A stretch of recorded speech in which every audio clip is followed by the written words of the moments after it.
ذہن میں سوال یہ آتا ہے کہ کیا توبہ کرنے والے بندے کو گناہ کا اعتراف کرنا ضروری ہے؟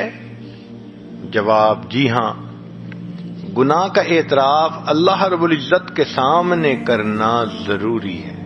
چنانچہ نبی علیہ الصلوۃ والسلام نے دعا سکھائی جس میں ہے ابوء لک بنعمتک، اے اللہ میں آپ کی نعمتوں کا بھی اعتراف کرتا ہوں، وابوء بذنبی، اور میں اپنے گناہوں کا بھی اعتراف کرتا ہوں۔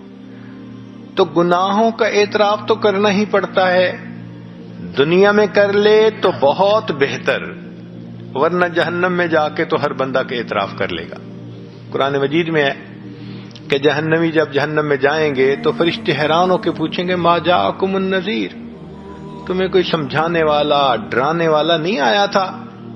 قالوا بلی قد جاءنا نذیر، کہیں گے ہاں آئے تو تھے سکھانے والے، سمجھانے والے، ڈرانے والے، ہم نے ان کی بات پہ توجہ ہی نہیں کی، ہم نے کہا کوئی چیز نازل نہیں ہوئی، فلاں نہیں فلاں نہیں، اور آخر پر نتیجہ نکالیں گے لو کنا نسمع، اے کاش اگر ہم سنتے ان کی بات، او نعقلو، یا ہمارے اندر عقل کی رتی ہوتی، ما کنا فی اصحاب السعیر، ہم دوزخ میں جانے والوں میں سے نہ بنتے، فاعترفوا بذنبہم فسحقا لاصحاب السعیر۔ اللہ فرماتے ہیں اپنے گناہوں کا اعتراف کریں گے اس وقت۔ تو بھئی یا تو دنیا میں اعتراف کر لیں اللہ کے سامنے تنہائی میں بیٹھ کے اور معافی مانگ لیں، ورنہ پھر جہنم میں جا کے تو ہر بندے کو اعتراف کرنا ہی پڑے گا۔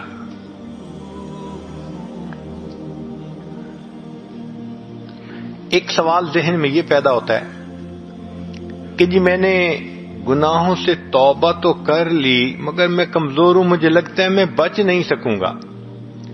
بھئی میں نہیں بچ سکوں گا، اللہ تعالیٰ تو اس پر قادر ہے کہ ہمیں بچا دے، تو اللہ سے دعا مانگیے، اللہ سے مدد مانگیے۔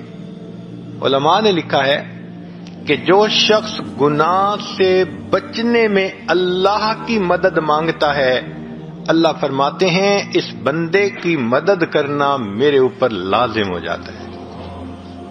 اللہ پر کوئی چیز لازم نہیں ہے، مگر سمجھانے کی خاطر یہ لفظ استعمال ہوا ہے کہ اللہ فرماتے ہیں کہ یہ مجھ سے مدد مانگ رہا ہے۔ اور نقطہ انہوں نے یہ نکالا کہ دیکھیں تسمیہ میں اللہ رب العزت نے ذاتی نام بھی استعمال کیا، صفاتی نام بھی استعمال کیے، جیسے بسم اللہ الرحمن الرحیم، اللہ کا نام بھی ہے، یہ اسم ذات کہلاتا ہے، اور رحمان اور رحیم یہ صفاتی نام ہے۔ مگر تعوذ میں اللہ نے صرف اسم ذات کو استعمال کیا ہے، اعوذ باللہ من الشیطان الرجیم۔ ایسے نہیں ہے جیسے بسا اوقات قراء پڑھتے ہیں اعوذ باللہ السمیع العلیم من الشیطان الرجیم، نہیں ایسے نہیں ہے، اللہ نے صرف اسم ذات کو استعمال کیا۔ کیوں؟ صفاتی نام سے کنفیوژن ہو سکتا ہے۔ اب جیسے اللہ کے صفاتی نام ہیں وہ کئی مرتبہ مخلوق کے لیے بھی استعمال ہوتے ہیں، اللہ سمیع اور بصیر ہیں، انسان کو بھی فرمایا فجعلناہ سمیعا بصیرا۔ اللہ تعالیٰ رؤوف الرحیم ہے، اللہ نے اپنے حبیب صلی اللہ علیہ وسلم نے فرمایا بالمؤمنین رؤوف الرحیم۔ تو صفاتی نام میں یہ شائبہ ہو سکتا ہے کہ اس نے اللہ کو پکارا ہے یا یہ صفت رکھنے والے کسی اور کو پکارا ہے۔ اللہ نے تعوذ میں صفاتی نام ہی نہیں رکھا، فرمایا میرے بندے تم میرے دشمن شیطان سے بچنا چاہتے ہو نا، میں اپنا ذاتی نام رکھتا ہوں، بائی نیم تم مجھے پکارو گے، میں پروردگار تمہاری حفاظت کر کے دکھاؤں گا۔ تو جو بندہ گناہوں سے بچنے کے لیے اللہ سے مدد مانگتا ہے نا، یقیناً اللہ کی مدد اترتی ہے۔